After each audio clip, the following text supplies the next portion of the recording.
Nvidia just launched this RTX 4080 graphics card. It is the second card in their 4000 series lineup after the 4090 that launched a few weeks back. And compared to the 4090, it is supposed to be a bit more accessible. It is supposed to cost less, it is supposed to pull less power, but still offer quite a performance. However, with an MSRP of $1,200 in the US and 1,470 euros here in the EU, it is very expensive, especially for an 80 card, so it kind of needs to perform exceptionally well to justify this high price. So we tested it in 28 different games across 3 different resolutions to see if it's worth considering this card at all. So let's begin. This video is brought to you by Seasonic and their Prime TX power supplies. These fully modular, high-quality power supplies are extremely efficient, they are very quiet due to their new hybrid fan control that stops the fans completely under 40% load, they offer a variety of connections for any kind of systems you have in mind, and you even get the new 12-volt high-power connection you need for the brand new RTX 4090 graphics cards from Nvidia. They range from 650 watts all the way up to 1600 watts for the biggest enthusiasts out there, and as a nice bonus, you get a cozy 12-year-long warranty. Check them out using the links in the description below. The RTX 4080 Founders Edition uses the exact same heatsink design as the RTX 4090 Founders Edition. It is about 30 centimeters long, 3 slots thick, and it weighs around 2.1 kilos. So it should technically fit most ATX cases on the market, but I still think it is wise to check the specs of your case or grab a measuring tape to make sure it fits. It is built really well and it has a very elegant look to it, with just the GeForce logo lighting up white when the system is on. It also has the same flow-through design we've seen on previous FE cards, so you do want to make sure that your case has some free space and some airflow on the top side of this GPU. It uses the new 16-pin 12-volt high-power connector, so you only have a single cable to deal with, and you get a splitter that converts 3 8-pin PCIe cables from your power supply to one of these new ones.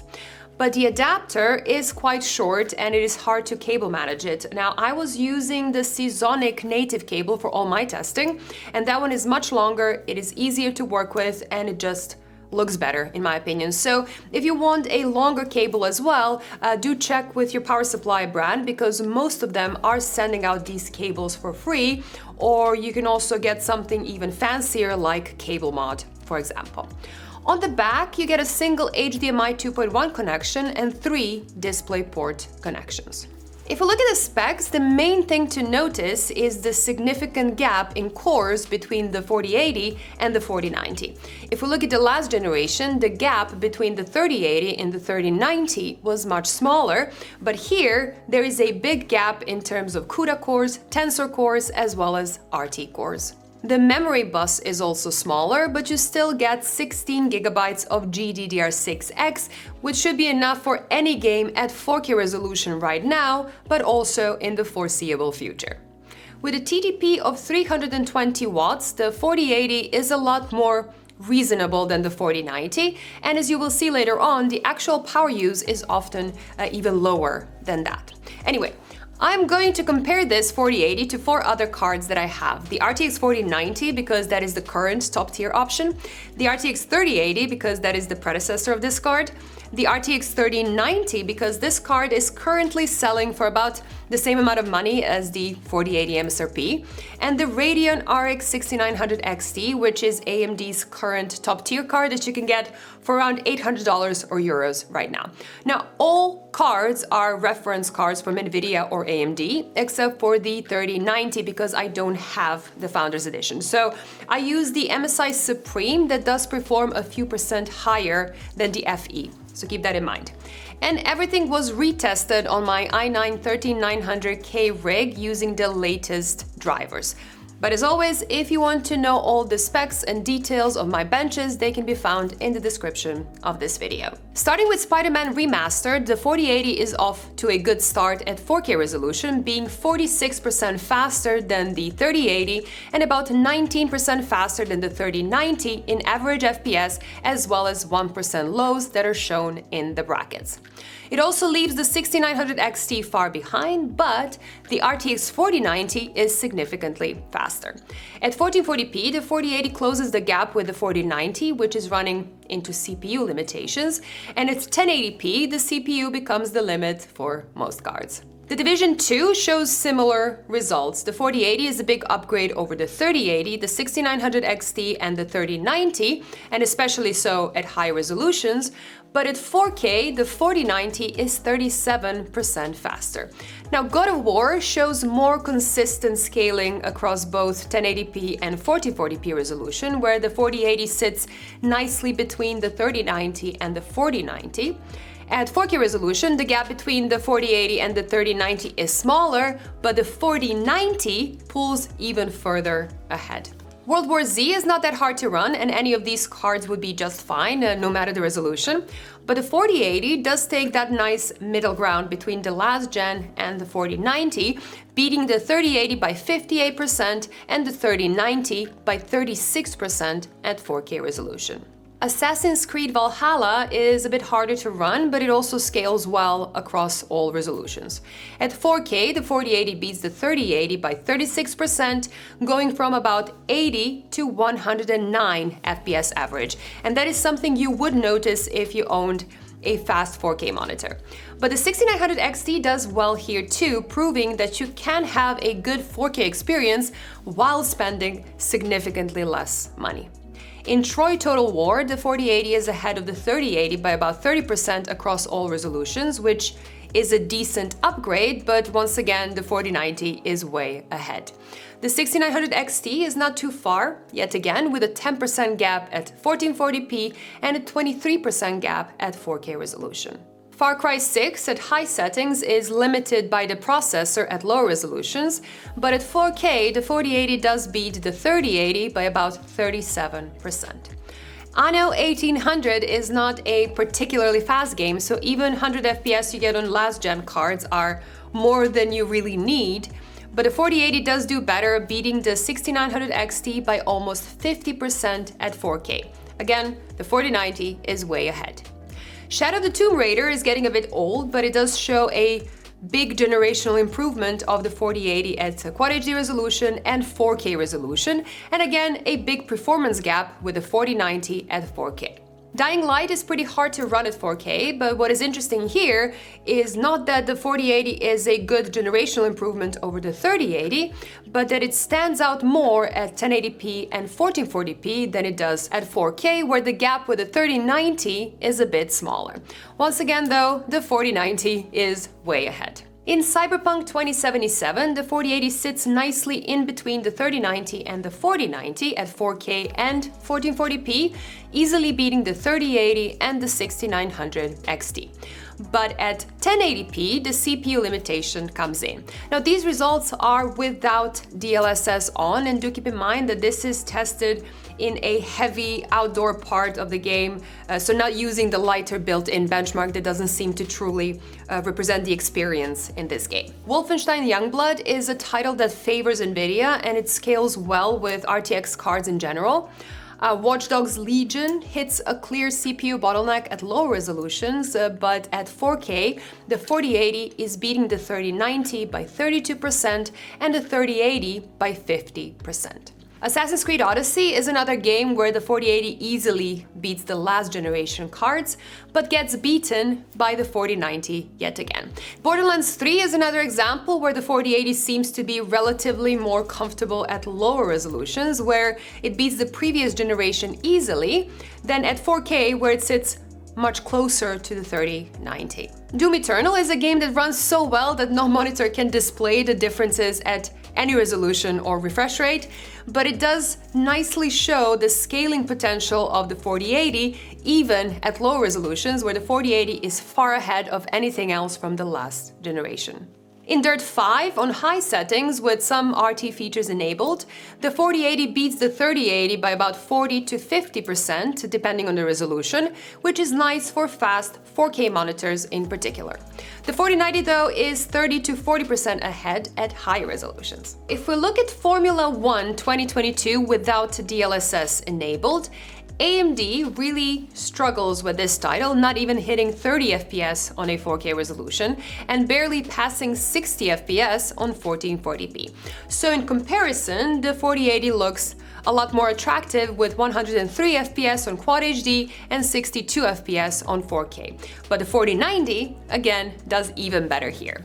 CSGO is a bit odd for this card. It is typically CPU bound even on high settings and high resolutions, but while everything looks kinda as expected on 1080p, the results on high resolutions do look a bit strange. At 4K, the 4080 is behind the 3080 and the 4090 is behind the 6900 XT, and then the 1% lows don't follow that scaling. So I suppose there is a bug either with the Nvidia driver, a recent Windows update, or both. Now, I did check with Nvidia and they confirmed that there is something going on and that they're looking into it. So I do expect these results to change over time. Rainbow Six Siege is another high FPS competitive title, and it looks more like I would have expected it to look. But this is also another game that just runs so well on all cards and all resolutions that no monitor can really display just yet. In Outriders, we're back to basics, with the 4080 beating everything from previous years and showing a nice generational improvement compared to the 3080.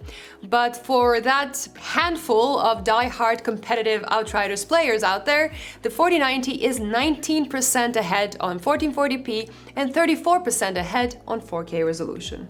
In Control, the 4080 falls between the 3090 and 4090 at high resolutions, and at 1080p we are hitting that CPU bottleneck yet again. In Tiny Tina's Wonderlands, we see a similar story, but without the CPU bottleneck. So the 4080 is, generally speaking, a nice upgrade over anything last gen, but it is also a bit disappointing to see how far it sits behind the 4090. Since some of you requested it, Red Dead Redemption is back in the list, although for some strange reason it refused to run with the 6900 XT and the 13900K with the latest Windows version. Now, the 4080 is about 35 to 40% ahead of the 3080 in all resolutions, with the 4090 being 23 to 31% ahead of the 4080. Another new game is the Plague Tale Requiem, which is very heavy on the GPU at high resolutions, with all last generation cards struggling to hit 60 FPS at 4K without DLSS. The 4080 beats the 3080 by about 40 to 50% on all three resolutions, and more importantly, 68 FPS makes that game perfectly playable. With DLSS, that goes up to 109 FPS, so I really do recommend you enable it. I also added Gotham Knights, though I'm not sure if I'm going to keep this title or not, because the results are actually a complete mess. So there is a CPU limitation at both 1080p and 1440p, and even at 4K resolution, 4 of the 5 cards perform very similarly, while the 4090 magically manages to pull ahead by about 50%. Now, we retested everything several times to be sure that this is right, but still, I think it doesn't look representative compared to the other games in the list. In Call of Duty Modern Warfare 2, the 4080 once again shows a great improvement compared to the 3080 across all resolutions, with frame rate differences that you would actually benefit from if you own a fast 4K, 1440p or 1080p monitor. But it is also another example where the 4090 is just way more impressive, and it's a game where AMD does extremely well too, with the 6900 XT performing very close to the 4080 while costing half as much. And for the ray tracing enthusiasts, let's see a couple of games with ray tracing and DLSS enabled. And here, on average, the 4080 is offering about 50% more FPS than the 3080 on a 4K resolution, which is a bit more than average we saw in other games because of the improved RT and Tensor cores.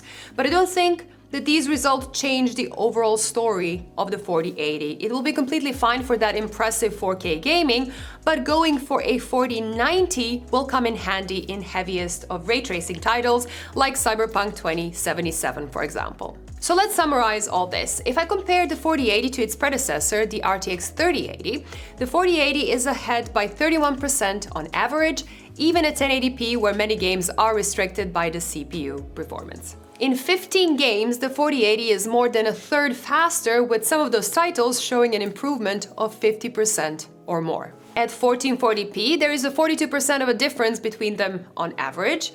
That's a big generational improvement and very similar to what the 4090 offered compared to the 3090 on this resolution.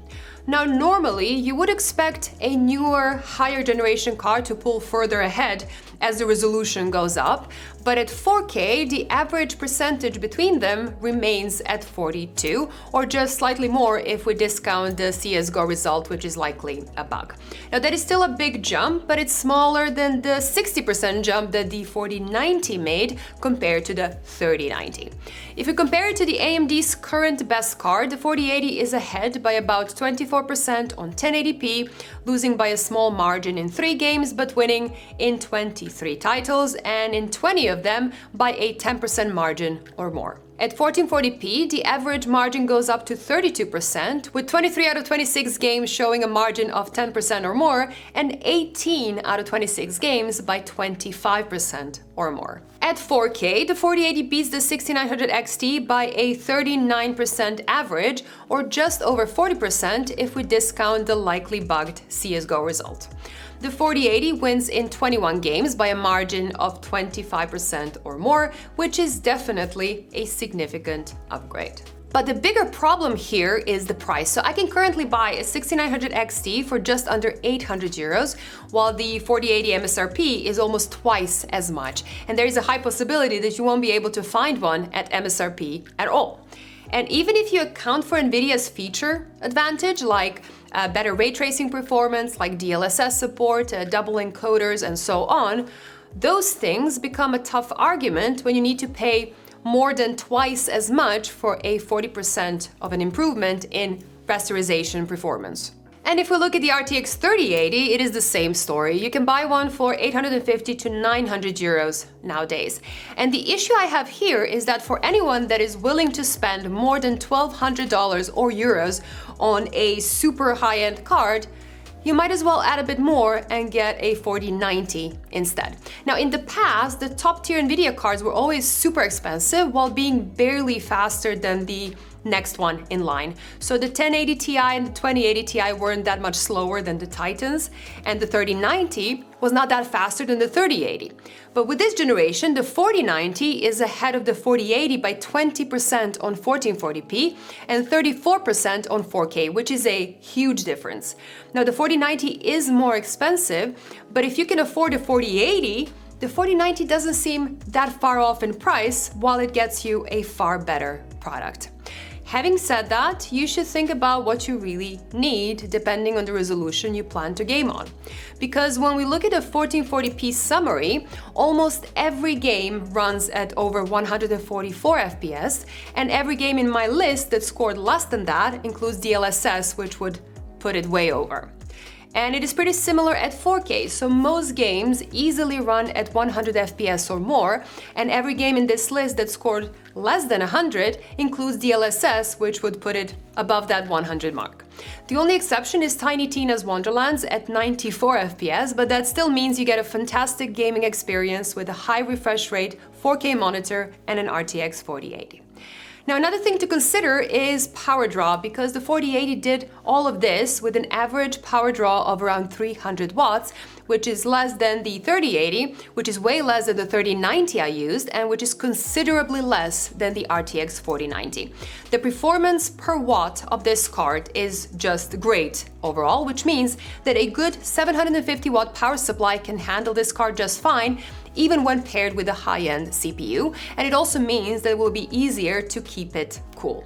Now, I will cover the thermals of this card a bit more when I talk about the partner cards in my next video, but as you would expect from an RTX 4090 cooler on a lower power 4080 chip, the thermals of this card are excellent overall.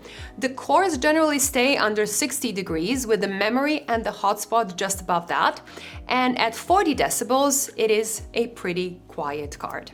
One final topic I want to mention is DLSS 3. This new version of DLSS has a feature called frame generation, which basically uses AI to generate an extra frame in between two regular frames, which means you get higher FPS, but it also means you're bypassing that CPU bottleneck you see in several titles.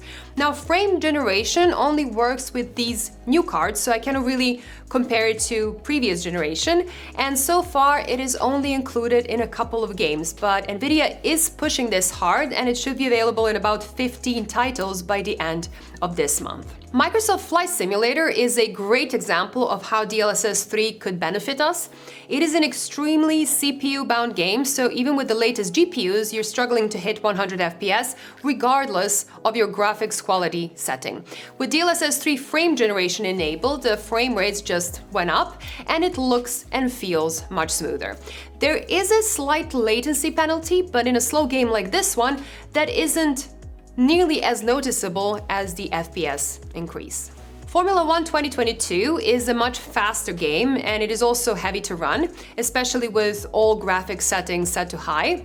Enabling DLSS already gives you a big benefit here, and then with frame generation, you can go even higher. However, since this is a fast title where split-second reactions can make a difference, I personally would take a latency improvement over even more FPS. In Plague Tale Requiem, DLSS upscaling is so useful, as going from 69 to 109 FPS average is quite an upgrade. But here, the extra bit of FPS that frame generation offers just isn't that relevant, even on a 4K monitor. While playing Cyberpunk 2077 with all ray tracing settings enabled, native 4K is incredibly rough on the GPU, and even the 4080 struggled with this scenario in certain locations. With DLSS upscaling on, it was still barely hitting 60 FPS, but with frame generation, it got to 83 FPS on average, so you can really benefit from this feature in these really heavy titles. I think Nvidia has done some great things with the 4000 series in terms of performance and in terms of new features. But I also think that the things are a little bit more complicated when it comes to this RTX 4080. The 4090 was always going to be extremely expensive, but at least it kind of performs unlike anything else on the market. And if you want the very best out there, it will cost you, but you will still get the very best. And even though the 4080 was supposed to be a bit more of a reasonable alternative to the 4090, it ended up being significantly slower while still being very expensive. And if we look at the last generation, the MSRP of the 3080 was $700, while the MSRP of the 3090 was $1,500. So the 3090 was about 15% faster than the 3080 while costing more than twice as much.